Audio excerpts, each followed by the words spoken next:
Welcome one and all to the Daily Horizon View Show. The date today is the 12th of the 7th, 2019. This is our Friday show, end of the week. We're, as always, looking at the ASX exchange traded funds, looking at the top fives in our selected categories. Our spotlight today is VLC, which is the Vanguard MSCI Australian Large Companies Index ETF. Worth hanging around for a look for this one. This one's an interesting one. You may think about for your own portfolio. We are here to crack your financial sky. We want to give you information and demystify the world of finances. Okay, with that all being said, let's have a look at the top 5 percentage rises. Today we saw ET, PMPD, ITW, QCB, ETF, CETF I should say, and BEAR.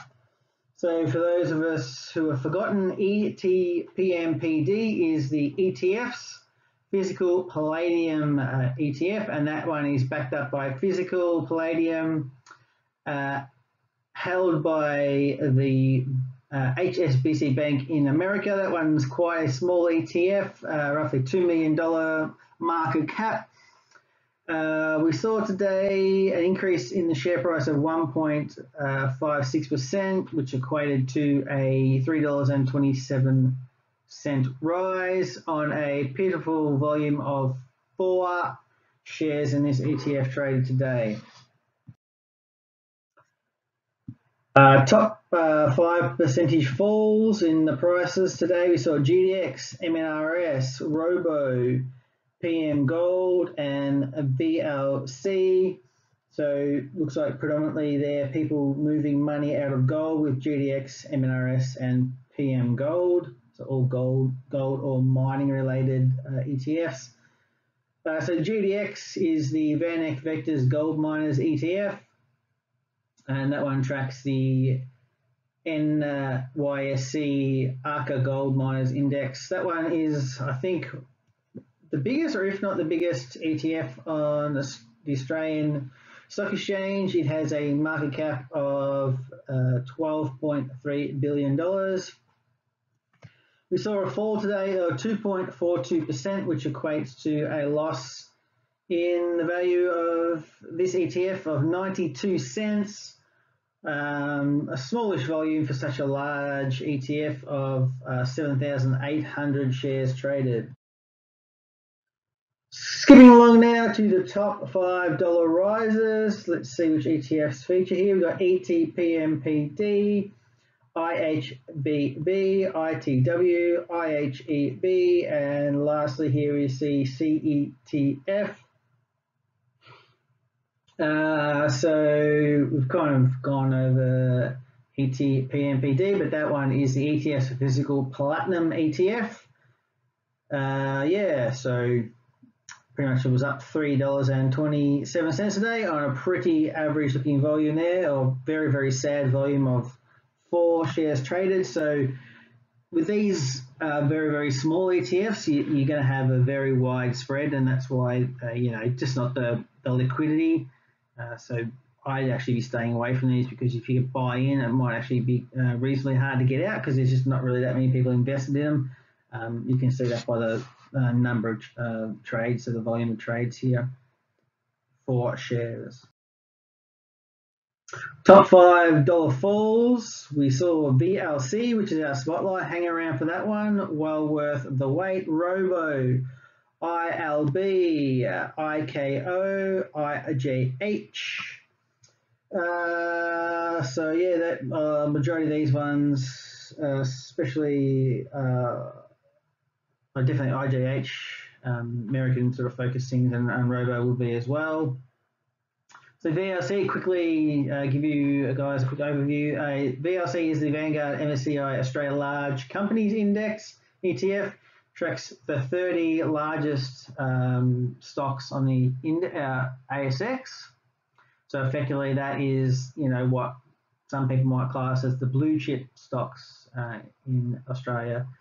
We saw a fall here of $1.19, which equates to 1.7% of the share price on a relatively low volume of 357 shares traded in this ETF. Top 5 number of trades we saw at number 1, AAA, VAP, VAS, IAF, VGS. So if you guys watch the show that I do on Tuesday, which is a summary of the previous week, you'll see the flows and pretty much AAA has been one of the highest ETFs, so highest inflows into that ETF. So very, very interesting. So people looking to get exposure to effectively what I suppose you could almost use it as your bank account effectively, because the interest rate in banks at the moment is so pitiful. People are parking their money in fixed interest type products or cash products ETF wise. So AAA is the Beta Shares Australia High Interest Cash ETF. That one has its investments in high interest deposit accounts in banks such as the ANZ, CBA, and NAB. This one has a market value roughly of $1.5 billion. You see a dividend here of 2.03% roughly. Morningstar rating of neutral. So these guys, this ETF can get a better interest rate at the banks because they've obviously got $1.5 billion to invest, so they can negotiate better interest rates. So there was effectively no change today, so it traded flat, but we saw 326 trades today. I'm sure AAA will feature in the following slides. Stick around. Okay, let's take a look at the top 5 for volume today. We saw AAA, which is no surprise, IOZ, Plus, ETHI, and ISO. As we touched on in the previous slide, there was no change in the price of the AAA shares. We saw a volume of 629,700 shares traded, so strong volume. I expect to see it feature quite highly on the next slide. So let's quickly run through the top 5 for value, I should say. AAA, there we go, VAS, VAP, VAF, and VGS. So for value-wise, we've got 4 out of the 5 ETFs here are managed by Vanguard, which is pretty much indicated by the V. So any ETF with starts with a prefix of V is typically Vanguard. So AAA, we saw a value today of $31.5 million traded. So definitely quite a few people getting in, and obviously if people are getting in, there's always people getting out, but there's quite a lot of value traded today. Let's move along now to the spot. Okay, our spotlight for today is the VLC, which is Vanguard MSCI Australia Large Companies Index ETF. So investment objective is for the Vanguard MSCI Australia Large Companies Index ETF that seeks to track the return of the MSCI Australia Shares Large Cap Index. What's written on the box? It's pretty self-explanatory, this one. Obviously, before your fees and expenses and all the taxes the fund has to pay, blah, blah, blah. Quick look at overview. The ETF provides low cost, diversified exposure to largest companies and property trusts listed on the Australian Stock Exchange, the ASX. It offers potential long-term capital growth along with dividend income and franking credits. So this one might be good for buy and hold investors seeking a long-term capital growth. There's, as mentioned before, there's a component that could quite possibly be tax effective. And also this one could be for someone who has a higher tolerance for risks associated with the volatility of share market. Pretty much that last statement is true for everything we do on the stock market.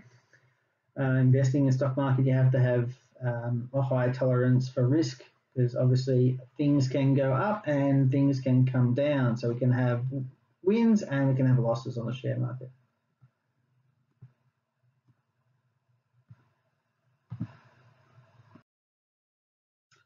Quick run over the important numbers. So we had a net asset value of 68.84, closed out roughly just below a little bit, marginally 68.81. This one has a market cap of $91,900,000, so it's not small, but it's not super huge, kind of in the small to medium range ETF. Quite a respectable management fee of 0.2%. You get paid your dividend or distribution quarterly, so January, April, July and October. You'll see some money in your bank account which you can reinvest into more shares in the ETF. The dividend yield of 4.66% when I checked last. Obviously, as your price of the shares go up, that'll change, or goes down, will change as well. A quick summary here. So this ETF is effectively all the big companies packaged up. They are mature businesses, so people might call them blue chips.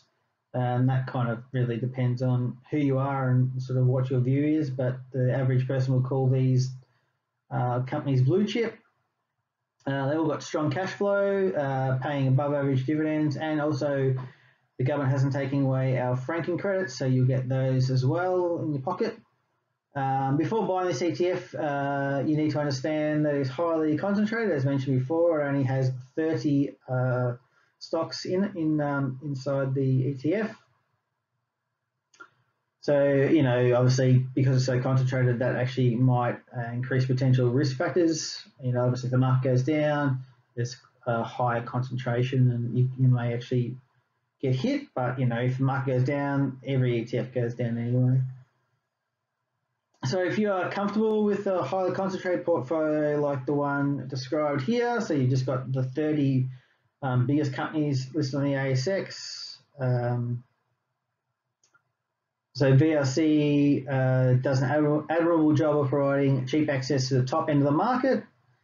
I'd consider VRC as it could be used as a core holding to build a broader ETF growth and income portfolio around. So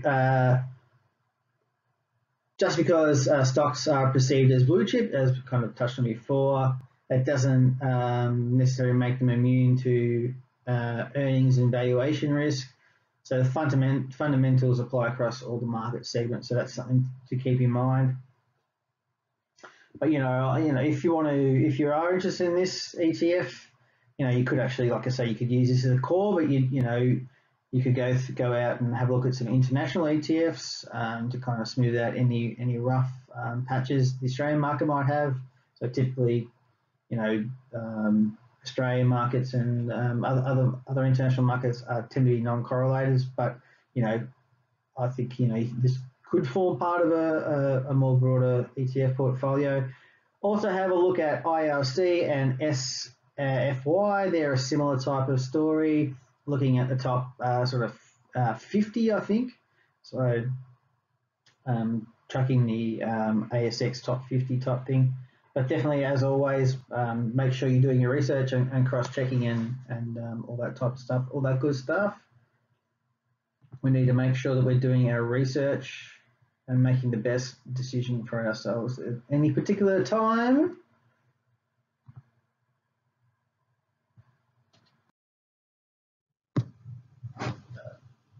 So as you can see on the right-hand side, the top 15 companies on the list, so dominated by financials effectively, because we've got Commonwealth Bank, Westpac, ANZ, National Bank, all in the top 5 or 6 there. BHP comes in at number 2, looking at just under 10% holding there. So within the last 5 years, you would have done a cumulative share price appreciation of the ETF of just over 40%. Since inception of the ETF, you would have done a 94%. So that's not too bad. So as mentioned before, I think this one is something you would potentially use as a core to build around. if you're going to look at having this as your core ETF, you want to build some other things around it. So potentially looking for some international exposure would be a good thing to build it around. And then also, if you wanted to drive a bit of extra return, you might look at picking some individual stocks that sort of aren't in that big cap sector. So things like, REA or some of those other sort of higher growth companies, but also have good revenue to be effectively a bolt-on and drive that extra return, because you're kind of getting your 10% a year, which is pretty standard for the majority of ETFs. So you're looking to just bolt on and get a little bit more performance out of something. So yeah, like I say, I think this one could possibly be a core sort of holding, but for almost 5% dividend, so you're getting a bit of money, and I suppose tossed up whether it's actually worth considering a straight ASX 200 ETF. You're probably going to get similar or same results, but with less, I suppose, less concentration. But I think there's a few options to have 2 or 3 ETFs in your portfolio, then pick some individual companies around those to potentially boost up your overall returns. But you use your ETF as a core. You're going to hopefully get your 10% in the long term per annum, and then you use some individual stock selections to boost up your overall performance of your portfolio.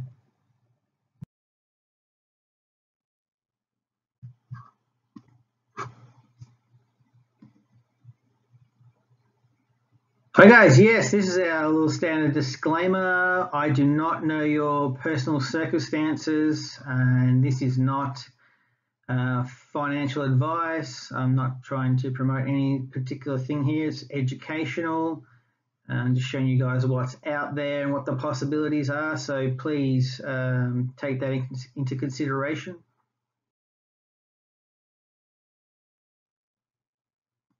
My mission is to crack your financial sky by demystifying the world of finances. We're here to give you information so you guys can do that. Give me a thumbs up, hit the subscribe, smash the bell so you know when all the videos are coming. Hopefully we're helping out with the information we're providing, and at least giving you guys a little bit of encouragement to go out and have a look and take charge of your own financial world. Ciao.